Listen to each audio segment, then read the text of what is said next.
ಮಂಗಳೂರಿನ state bank bus ನಿಲ್ದಾಣವನ್ನ ಕೋಟ್ಯಾಂತರ ರೂಪಾಯಿ ವೆಚ್ಚದಲ್ಲಿ ಅಭಿವೃದ್ಧಿಪಡಿಸಿದ್ರು ಇದೀಗ ಸಮಸ್ಯೆಗಳ ಆಗರವಾಗಿ ಪರಿಣಮಿಸಿದೆ. ಹಾಗಾದ್ರೆ ಬಸ್ ನಿಲ್ದಾಣದಲ್ಲಿ ಇರುವ ಸಮಸ್ಯೆ ಆದ್ರೂ ಏನು ಗೊತ್ತಾ? ಇಲ್ಲಿದೆ ಕಂಪ್ಲೀಟ್ ಡೀಟೇಲ್ಸ್. ಇದು ಮಂಗಳೂರಿನ ಸ್ಟೇಟ್ ಬ್ಯಾಂಕ್ನ ಬಸ್ ನಿಲ್ದಾಣ. ಕೋಟ್ಯಾಂತರ ರೂಪಾಯಿ ವೆಚ್ಚದಲ್ಲಿ ಅಭಿವೃದ್ಧಿಯನ್ನ ಪಡಿಸಲಾಗಿದೆ. ಸುಗಮ ಸಂಚಾರ ಸುವ್ಯವಸ್ಥೆಗಾಗಿ ಸಿಟಿ ಸರ್ವಿಸ್ ಕೆಎಸ್ಆರ್ಟಿಸಿ ಬಸ್ಗಳಿಗೆ ಒಂದೇ ಕಡೆ ನಿಲ್ದಾಣವನ್ನ ನಿರ್ಮಿಸಲಾಗಿದೆ. ತಂಗುದಾಣದಲ್ಲಿ ಛಾವಣಿ, ಕಾಂಕ್ರೀಟ್ ಕಾಮಗಾರಿ, ಶೌಚಾಲಯ, ವಿದ್ಯುತ್ ಸಂಪರ್ಕ ವ್ಯವಸ್ಥೆ ಮಾಡಲಾಗಿತ್ತು. ಆದರೆ ಸಾರ್ವಜನಿಕರಿಗೆ ಬಸ್ ನಿಲ್ದಾಣದಲ್ಲಿ ಯಾವುದೇ ರೀತಿಯ ಕುಳಿತುಕೊಳ್ಳುವ ಆಸನದ ವ್ಯವಸ್ಥೆಯನ್ನ ಮಾಡಿಲ್ಲ. ಇದರಿಂದ ಪ್ರಯಾಣಿಕರು ಕಂಬದಲ್ಲಿಯೇ ಕುಳಿತುಕೊಳ್ಳುವ ದೃಶ್ಯ ಕಂಡುಬಂದವು. ಸ್ಮಾರ್ಟ್ ಸಿಟಿ ಅಂತ ಸ್ಟೇಟ್ ಬ್ಯಾಂಕ್ ಬಸ್ ನಿಲ್ದಾಣವನ್ನ ಅಭಿವೃದ್ಧಿಪಡಿಸಿದ್ರೂ ಇದೀಗ ಇಂಟರ್ಲಾಕ್ ಕೂಡ ಎದ್ದು ಹೋಗಿದೆ.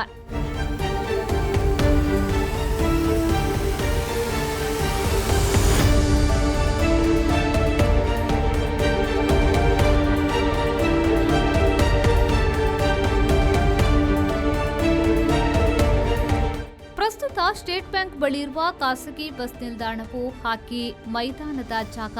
ಅಲ್ಲಿ ತಾತ್ಕಾಲಿಕ ನೆಲೆಯಲ್ಲಿ ಆರಂಭಗೊಂಡ ಬಸ್ ನಿಲ್ದಾಣ 4 ದಶಕಗಳಿಂದ ಅಲ್ಲೇ ಇದೆ. ಅದನ್ನ ಬೇರೆಡೆಗೆ ಸ್ಥಳಾಂತರಿಸುವ ಕುರಿತು ಚರ್ಚೆ ಕೂಡ ನಡೆದಿದೆ. ಪಂಪೆಲ್ ಬಳಿ ಬಸ್ ನಿಲ್ದಾಣ ನಿರ್ಮಿಸುವ ಉದ್ದೇಶದಿಂದ ರಾಷ್ಟ್ರೀಯ ಹೆದ್ದಾರಿ 66ರ ಪಕ್ಕದಲ್ಲಿ ಪಾಲಿಕೆಯ 7 ಎಕರೆ 23.5 ಸೆಂಟ್ಸ್ ಜಾಗವನ್ನು 2008ರಲ್ಲಿ ಸ್ವಾಧೀನಪಡಿಸಿಕೊಳ್ಳಲಾಗಿದ್ದು, ಆದರೆ ಟೆಂಡರ್ ಪ್ರಕ್ರಿಯೆ ನಡೆದಿಲ್ಲ. ಹಾಗಾಗಿ ಕಾಮಗಾರಿ ಕೂಡ ಆರಂಭಗೊಂಡಿಲ್ಲ.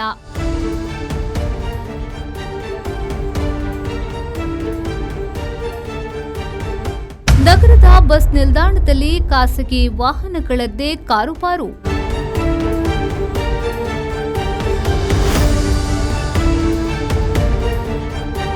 ಬಸ್ ನಿಲ್ದಾಣವೇ ಗ್ಯಾರೇಜ್ ಆಗಿ ಮಾರ್ಪಾಟು.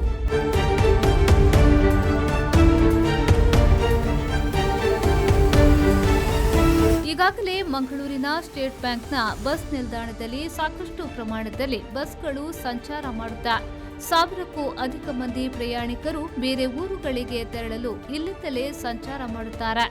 ಆದರೆ ಇಲ್ಲಿ ಮಾತ್ರ ಆಸನ ವ್ಯವಸ್ಥೆ ಇಲ್ಲದೆ ಪ್ರಯಾಣಿಕರು ತೊಂದರೆ ಪಡುತ್ತಿದ್ದಾರೆ. ಬಸ್ ನಿಲ್ದಾಣದ ನಿರ್ವಹಣೆ ಇಲ್ಲದೆ ಬಿಕ್ಕು ಅನ್ನುತ್ತಿದೆ. ಸಾಕಷ್ಟು ಪ್ರಮಾಣದಲ್ಲಿ ಬೀದಿ ಬದಿಯಲ್ಲಿ ಅನಧಿಕೃತ ಅಂಗಡಿಗಳಿವೆ. ಆದರೆ ಸಾವಿರಾರು ಮಂದಿ ಬಸ್ ನಿಲ್ದಾಣದಲ್ಲಿ ಬಂದರೂ ಇಲ್ಲಿ ಯಾವುದೇ ನಾಮಫಲಕ ಕೂಡ ಇಲ್ಲ. ಮಂಗಳೂರು ಕೇಂದ್ರ ಬಸ್ ನಿಲ್ದಾಣ ನಾಮಕರಣ ಮಾಡಬೇಕೆಂಬ ಒತ್ತಾಯ ಕೇಳಿಬರುತ್ತಿದೆ. ಮೂಲ ಸೌಕರ್ಯವಿಲ್ಲದೆ ಪ್ರಯಾಣಿಕರು ತೊಂದರೆ ಪಡುವಂತಾಗಿದೆ. ಇನ್ನು ನಿಯಮದ ಪ್ರಕಾರ ಬಸ್ ನಿಲ್ದಾಣದಲ್ಲಿ ಯಾವುದೇ ಬಸ್ಗಳು ಹೊರತುಪಡಿಸಿ ಖಾಸಗಿ ವಾಹನ ಪ್ರವೇಶ ಮಾಡುವಂತಿಲ್ಲ. ಆದರೆ ಇಲ್ಲಿ ಬೈಕ್, ಕಾರು, ರಿಕ್ಷಾಗಳ ಎರಾಪರಿ ಬರುವುದರಿಂದ ಬಸ್ ಸಂಚಾರಕ್ಕೂ ಸಮಸ್ಯೆಯಾಗುತ್ತಿದೆ. ಬಸ್ ನಿಲ್ದಾಣದಲ್ಲಿಯೇ ಬಸ್ಗಳನ್ನ ರಿಪೇರಿ ಮಾಡಲಾಗುತ್ತಿದೆ. ಜೊತೆಗೆ ರಾತ್ರಿ ಹೊತ್ತಿನಲ್ಲಿ ಬಸ್ಗಳನ್ನ ಸ್ವಚ್ಛ ಮಾಡುವುದರಿಂದ ಪ್ರಯಾಣಿಕರಿಗೆ ತೊಂದರೆಯಾಗುತ್ತಿದೆ ಎಂಬ ಆರೋಪ ಕೂಡ ಕೇಳಿಬರುತ್ತಿದೆ. ನಮಸ್ಕಾರ. ನಾವು ಇಲ್ಲಿ ನೋಡ್ತಾ ಇರೋದು ಮಂಗಳೂರಿನ ಸ್ಟೇಟ್ ಬ್ಯಾಂಕ್ ಬಳಿ ಇರುವ ಒಂದು ಕೇಂದ್ರ ಬಸ್ ಸ್ಟ್ಯಾಂಡ್ ಅಂತೇಳಿ ಕರೆಯುವಂಥ ಒಂದು ಜಾಗ. ಇಲ್ಲಿ ಏನಾಗ್ತಾ ಇದೆ, ಒಂದು 90ರ ದಶಕದಲ್ಲಿ ಇಲ್ಲಿಂದ ಹಂಪನಕಟ್ಟೆಯಿಂದ ತಾತ್ಕಾಲಿಕ ನೆಲೆಯಲ್ಲಿ ಇಲ್ಲೊಂದು ಬಸ್ ಸ್ಟ್ಯಾಂಡ್ ಸ್ಥಾಪಿಸಲಾಗಿ ಎಕ್ಸ್ಪ್ರೆಸ್ ಮತ್ತು ಖಾಸಗಿ ಸರ್ವಿಸ್ ಬಸ್ಗಳಿಗೆ ನಿಲ್ದಾಣವನ್ನು ಮಾಡಲಾಯಿತು. ಕಳೆದ ವರ್ಷವೇ ತಾನೇ ಇಲ್ಲಿರೋ ರಸ್ತೆಯಲ್ಲಿರುವ ಸಿಟಿ ಬಸ್ಗಳನ್ನು ಸಹ ಇಲ್ಲಿಂದ ಹೊರಡುವಂಥ ವ್ಯವಸ್ಥೆ ಮಾಡಿದ್ದು ತುಂಬ ಸಂತೋಷ. ಇಲ್ಲಿ ಏನಾಗ್ತದೆ, ಬೇಸಿಕ್ ಆಗಿ ಇಲ್ಲಿರುವ ಒಂದು ಅವ್ಯವಸ್ಥೆಯಿಂದ ಸ್ಮಾರ್ಟ್ ಸಿಟಿ ವತಿಯಿಂದ ನಮ್ಮ ಮತ್ತು ನಮ್ಮ ಶಾಸಕರ ಮತ್ತು ಆಗಿನ ಮೇಯರ್ ಸುಧೀರ್ ಶೆಟ್ಟಿ ಅವರ ಒಂದು ಪ್ರಯತ್ನದಿಂದ ಇಲ್ಲಿ 3 ಕೋಟಿ ವೆಚ್ಚದಲ್ಲಿ ಇಲ್ಲಿ ಮೇಲ್ಛಾವಣಿ ವ್ಯವಸ್ಥೆಯಾಗಿ ಇದು ಕಾಮಗಾರಿ ಪೂರ್ತಿಗೊಂಡಿದೆ.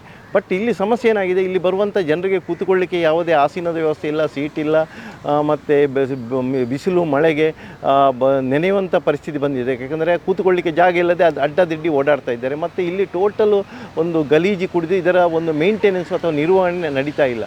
ಇಲ್ಲಿ ನೋಡ್ಬೋದು, ಇಲ್ಲಿ ಸುತ್ತಮುತ್ತಲ ಒಂದು 50ರಿಂದ 100 ಅನಧಿಕೃತ ಅಂಗಡಿಗಳಿದೆ. ರಾತ್ರಿ ಹೊತ್ತಲ್ಲಿ ಇಲ್ಲಿ ಇದು ಸುಳೆಗಾರಿಕೆ ಇರ್ಬೋದು, ಅಥವಾ ಹಿಜಟಗಳಿರ್ಬೋದು, ಅಥವಾ ಡ್ರಗ್ಸ್ ಗಾಂಜಾ ಈಗ ನಮ್ಮ ಕಮಿಷನರ್ ಬಂದ ಮೇಲೆ ಅದರ ಬಗ್ಗೆ ಒಂದು ನಿಯಂತ್ರಣ ಹೇರಿದ್ದಾರೆ. ಬಟ್ ಇಲ್ಲಿ ಟೋಟಲ್ ಒಂದು ಸಮಾಜ ಬಾಹಿರ ಕೆಲಸಗಳು ನಡೀತಾ ಇದೆ. ಒಂದೆರಡು ಮರ್ಡರ್ ಸಹ ಆಗಿದೆ.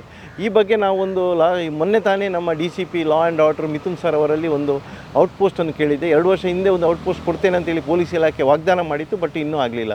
ಇದರ ನಿರ್ವಹಣೆಯನ್ನು ಇದರ ಮಧ್ಯೆ ನಮ್ಮ ಖಾಸಗಿ ಬಸ್ಸು ಮಾಲಕರ ಸಂಘ ವಹಿಸಿಕೊಳ್ತದೆ ಅಂತ ಹೇಳುವ ಒಂದು ಮಾಹಿತಿ ಇತ್ತು. ಇದರ ಬಗ್ಗೆ ನಾನು ಅದರ ಅಧ್ಯಕ್ಷರಾದ ಅಜೀಜ್ ಪಾರ್ತಿಪಾಡಿ ಮತ್ತು ರಾಮಚಂದ್ರ ಪಿಲಾರ್ ಅವರ ಹತ್ರ ಮಾತಾಡುವಾಗ ಅವರು ಇದನ್ನು ನಾವು ವಹಿಸ್ಕೊಳ್ತೇವೆ, ಇದನ್ನು ಮೇಂಟೆನೆನ್ಸು ಮತ್ತು ನಿರ್ವಹಣೆಯನ್ನು ಸ್ವಚ್ಛವಾಗಿ ಯಾಕಂದರೆ ನಾವು ಇಲ್ಲಿ ನಮ್ಮದೇ ಬಸ್ಸುಗಳು ಬರುವ ಕಾರಣ ನಮಗೆ ಮಾಡಲಿಕ್ಕೆ ಆಗ್ತದೆ ಅಂತ ಹೇಳುವುದು ಒಂದು ಅವರು ಒಂಬೋಣ. ಇದನ್ನು ದಯವಿಟ್ಟು ಜಿಲ್ಲಾಡಳಿತ ಕನ್ಸಿಡರ್ ಮಾಡಿ ಇದರ ಸಂಪೂರ್ಣ ನಿರ್ವಹಣೆಯನ್ನು ಖಾಸಗಿ ಬಸ್ಸು ಮಾಲಕರಿಗೆ ಕೊಡಬೇಕು. ಒಟ್ಟಿನಲ್ಲಿ ಮಂಗಳೂರಿನ ಹೃದಯ ಭಾಗದ ಸ್ಟೇಟ್ ಬ್ಯಾಂಕ್ ಬಸ್ ನಿಲ್ದಾಣ ಸಮಸ್ಯೆಗಳ ಆಗರವಾಗಿ ಪರಿಣಮಿಸಿದೆ. ಕೋಟಿ ರೂಪಾಯಿ ವೆಚ್ಚ ಮಾಡಿದ್ರೂ ಸರಿಯಾದ ವ್ಯವಸ್ಥೆ ಇಲ್ಲದೆ ಪ್ರಯಾಣಿಕರು ತೊಂದರೆ ಪಡುವಂತಾಗಿದೆ. ನಾಗೇಶ್ ಕಾಬೂರು, ವಿ4 ನ್ಯೂಸ್, ಮಂಗಳೂರು.